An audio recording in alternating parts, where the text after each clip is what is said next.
दुबे, हर्षवर्धन त्रिपाठी, क्योंकि मैं थोड़ा सा विश्लेषण भी चाह रहा हूं। ये दक्षिण की पॉलिटिक्स बदल रही है क्या? देखिए, जैसे केसीआर चले गए उधर इंडिया के साथ, इधर वाईएसआर कांग्रेस के चीफ जगन मोहन रेड्डी आ गए, कुछ और पार्टियां भी हैं, अभी बीजेडी है, टीडीपी है, अकाली है, बहुत सारी और पार्टियां हैं।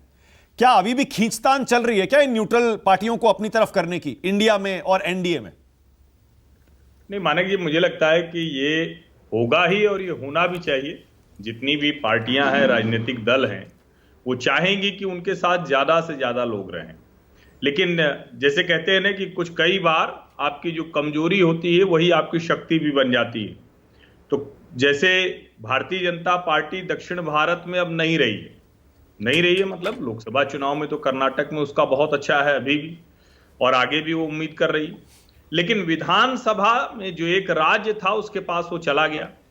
आंध्र प्रदेश में वो कोई शक्ति नहीं है, कोई पावर नहीं है, उसके बावजूद जो जिसको कहते हैं ना कि वो कोशिश कर रही है अपना जो एनटी रामाराव की विरासत से कुछ हिस्सा लेने को, लेकिन सफलता नहीं मिल रही है।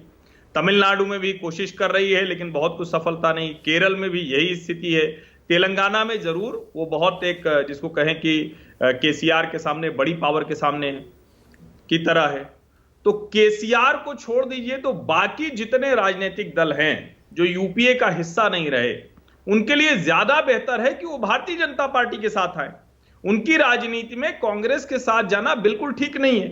तो ये कोई बहुत सरप्राइजिंग नहीं है, ये कोई ऐसा गणित नहीं है जो समझ नहीं आ रहा हो। ये बहुत साफ साफ दिख रहा है कि ये दल विधानसभा चुनाव में भारतीय जनता पार्टी से लड़ेंगे, लेकिन जो ऐसा कोई नेशनल इशू होगा उसमें भाजपा के साथ जाएंगे। तो केसीआर क्यों चले गए फिर हर्षवर्धन त्रिपाठी आपके हिसाब से इंडिया के साथ और अविश्वास प्रस्ताव ले आए?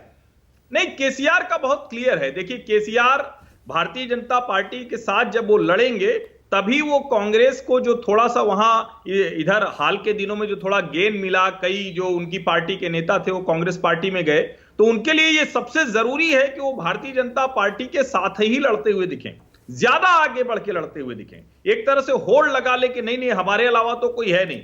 और भारतीय जनता पार्टी के लिए भी ये मुफीद है कि वो केसीआर से लड़ रहे हो। तो मुझे लगता है कि राजनीतिक स्थिति तेलंगाना की जो है उसमें केसीआर भारतीय जनता पार्टी के गठजोड़ में नहीं दिखेंगे। ओके।